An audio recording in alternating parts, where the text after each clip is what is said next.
Hey guys, it's me, Kari. I know this is a weird, wonky angle and setup again, but I really want to try to get Dicey's song finished for you guys before the end of the year. So we're just gonna pick up from right here and read, and hope you don't mind that it's just very bizarre looking. All right, here we go.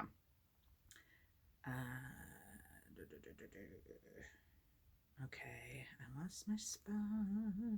Okay, here we go. Dicey wondered if James knew how very many books there were in the world. She guessed maybe he did. Every now and then she pulled one down just look at it. The only book that she could recognize as interesting was a big book of songs with piano music. She studied that for a long time, turning the pages and looking at the pictures. She had heard of about half the songs. Some of the others had words she liked, but James wouldn't want a songbook. She slipped it back into place, sighed, and went on down another aisle. She was partway down the last aisle when she had a sudden idea. In the toy store, there were planes you shot from catapults with elastics. The planes had broad white wings and shiny red fuselages. She could see Sammy playing with one of those out front by the paper mulberry, making the plane soar and swoop. She grabbed the bag that held Graham's gloves and hurried outside again. She hurried so fast she almost stepped into a puddle of ice frosted water at the curb. In the toy store, children and their mothers were crowding around the shelves. It was a tiny store, bright with the colors of the paints and bright with the music of Christmas carols. Most of the people in it were young. They talked and quarreled. They laughed when they found something they liked. Some of the women had long lists they would take out and study. Dicey went back to where she had seen the planes on display. They were plastic, but not the same kind of light plastic as the chess game. If there was such a thing as fancy plastic, that's what these planes were. She picked one up and felt it balance in her hand. It had long tapering wings, probably so that it could sail out farther. She looked at the way the catapult worked too, and that too seemed strong. Then she looked at the prices. The littlest plane cost $5, the middle size cost 10, the large one cost 15. $15 for a toy. You'd have to be pretty rich to be able to spend that much money on a toy. But in comparison, the littlest plane looked too small. Meager. Dicey took the middle size. The girl behind the counter gave her only one harried glance before she filled out the receipt and put the plane and catapult into a box. She put in a big elastic, too, and took Dicey's money. What if the elastic breaks? Dicey asked. It won't. How do you know? Dicey asked. Instead of getting angry, the girl smiled. She took the top off the box and put in two more elastics. She put the top back on and answered, Because I have one myself at home. Oh, Dicey said. Thank you, she said. It'll last, the girl assured her. Dicey nodded. After the warmth in there, maybe because they sold toys, the street seemed even dingier and colder. Dicey went down past the wood store again and then back to the bookstore. There she bought the big songbook for Maybeth. She knew what James would say, that Maybeth couldn't read it. So what? Dicey answered inside her head. She can read the music. And besides, I thought you said her reading was improving, and I bet she can anyway. The book cost $9, and Dicey was surely surprised by that, because after all, it was old. But it was what she wanted to give Maybeth. It was what she was sure Maybeth would like. Dicey felt as if she was a million miles away from the hospital, and that felt better. The next store she went into was the wood store again. A man with a beard was reading a magazine behind a glass-topped counter. Dicey went right up and asked him, Do you have chess games made out of wood? She was finished with her question before he had finished, lifting his face to look at her. He pushed his glasses up on top of his head. All he did was nod yes. Dicey was about to ask him how much they cost when he stood up straight and moved slowly to the opposite side of the store. He took down a box and opened it. The top of the box slid back in grooves. The box was roughly made. It hadn't been sanded smooth or waxed. The chess pieces lay jumbled together inside. Dicey picked a couple out and looked at them. They weren't fancy, but they felt warm in her hand. Some were stained black, some were left a plain pale white. A lot of them were little round-topped figures, just the right size to hold between your fingers. Some had been carved into rough statuettes. Dicey thought she recognized a tower for a castle and two tall figures, one a man and one a woman. He named them the king and queen. He named knights and bishops, pawns, rooks. The details weren't carefully cut, but you couldn't confuse the pieces. I get these from Mexico, he explained. Are there any made here? Dicey asked. He tapped his finger on the top of the counter, pointing her attention below. There, a set of wooden chess pieces was arranged for play on a wooden board. These pieces had been carved, but not stained. One of the woods was a rich brown color, like tea. The other was a pale, shining gold. Dicey could see the points on the queen's crown and the flowered embroidery along the foot of her robe. The knights rode rearing horses, and on their shields Dicey could see dragons with long twisting tails. "It's beautiful," she said, crouching down to see closer. "Thank you," he answered, and she knew he had made it himself. "How much is it?" she asked. 600.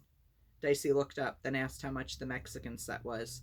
15, he told her. She told him she'd take one, and she said she wished she could buy the beautiful set. "I'm not sure I want to sell it," he told her. "You could make another," Dicey told him, "couldn't you?" she asked. "Of course, but each time the wood is different. Look," he said. He pulled over a rack of which hung a dozen bracelets, each made out of a circle of wood. The man was right. Each bracelet was entirely different, even though they were all exactly the same. On some of them, the grain of the wood made the designs look almost like carvings. Some of the woods were light and shone as if from inside. Some glowed golden, as if late afternoon sunlight was shining on them, and some were dark and had a gleam like a field freshly turned over for planting. She reached out to touch them. There was one she especially liked, a ring of golden wood with a dark grain. "Oak," he told her before she asked. He took it off the rack and handed it to her. Dicey held it in her fingers, feeling how smooth it was, and studying the deep glow in the wood. She wondered if anyone had ever made boats out of such a wood as this.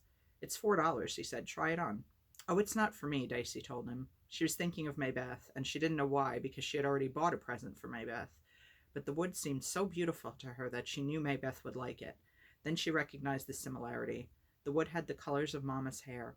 And if she was going to spend $15 on James, then she should spend that much on Maybeth too, because that was fair.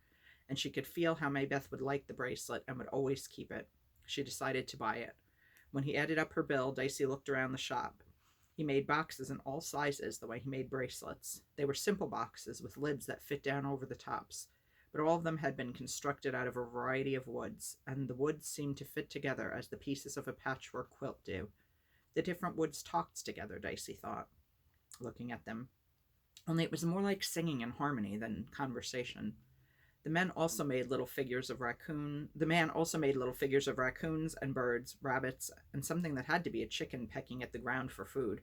"Wait," Dicey said, crouching down again. He came slowly back towards her. "Is that a chicken?" He looked to where she was looking.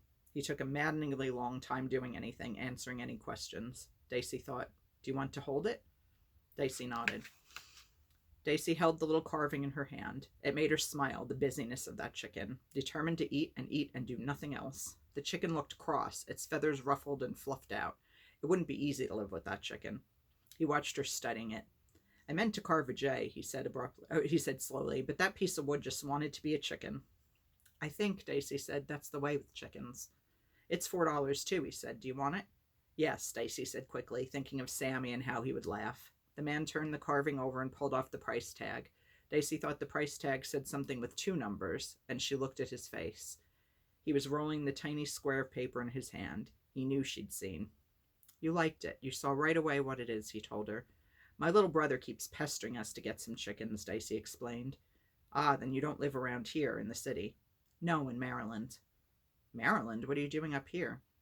Dicey stared at him. "My mom is in the hospital," she said shortly. "And you're doing some Christmas shopping while your father visits her?" "It's my grandmother," Dicey told him. She didn't have to tell him anything, and she didn't really want to. But it was so hard to say. She was talking about it as slowly as he did. If it was so hard to say, she thought she ought to say it, because not saying it wasn't going to change anything. "Everything going to be all right?" he inquired.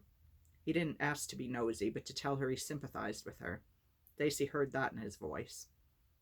"No," she answered, her throat tight and the pieces of her heart squeezing again. He put down his sales pad and lay his pencil beside it. He folded his fingers together, and Dicey could see how they were covered with cuts, old cuts and new ones. "I'm sorry to hear that," he said slowly. Dicey nodded and blinked her eyelids. "I'm sorry the world is the way it is and always has been.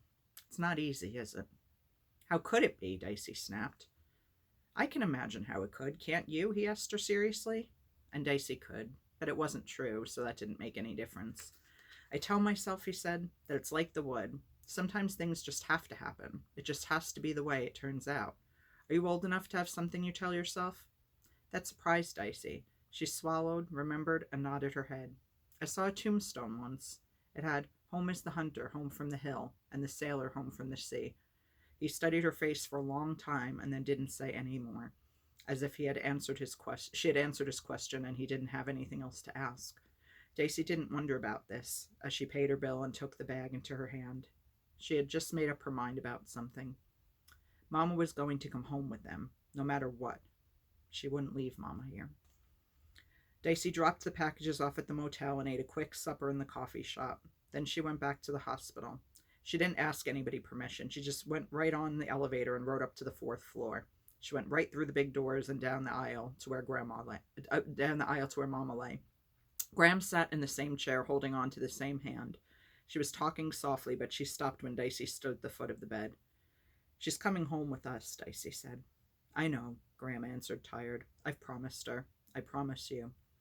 Dicey sat down in her own chair. She unbuttoned her coat. "You'd have something to eat," she told Graham. "It's getting dark. It's cold." Graham stood up stiffly. Dicey took Mama's limp hand in her 2 chilly ones. She began to talk to Mama's empty moon face. When Graham got back, she told Dicey she was going to spend the night at the hospital. Preston would walk Dicey back to the motel, and she was waiting downstairs, and Dicey should hurry because the nurse had stayed late just to see Dicey safely home. Dicey didn't argue. Preston, hurrying beside her down the dark streets, asked if she'd be worried about staying alone in a motel room. Dicey wasn't worried. Why should she be? She watched TV for a while, but it was stupid, so she turned it off and got into her bed.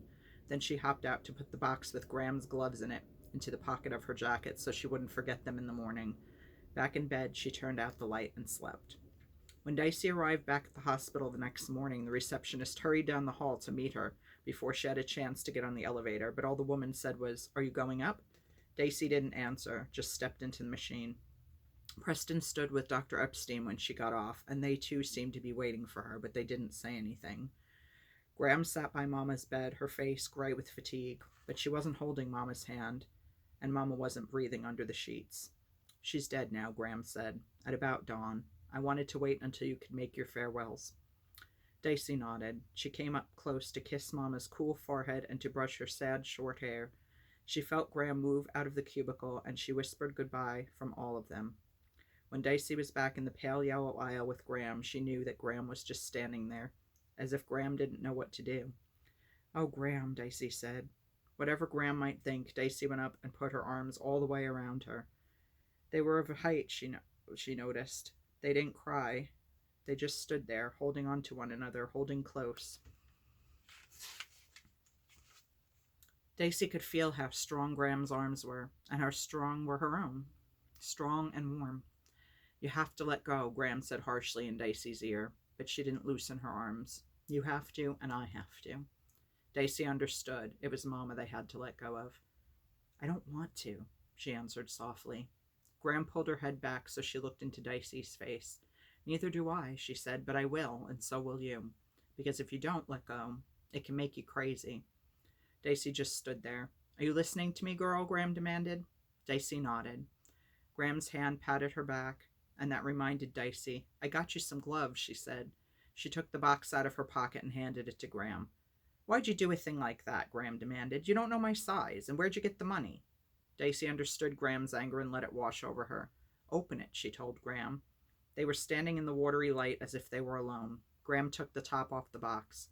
"Well," Graham said. She took the gloves gently out of the box and stroked the leather with her fingertips. Dicey watched. She knew now why she had wanted to give them to Graham right away. She wanted to give Graham some of the feelings of yesterday afternoon. Because yesterday afternoon, buying presents and thinking about her family, Dicey had felt better. She hadn't forgotten, but she had remembered other things as well. "Yes, I like them. You know that," Graham snapped. She slipped one on, then pulled it off. She folded the gloves carefully and put them into her purse. Then she reached out to take Dicey's hand. "Let's finish this business and get home," she said. All right, guys, we have, I think, just 2 chapters left.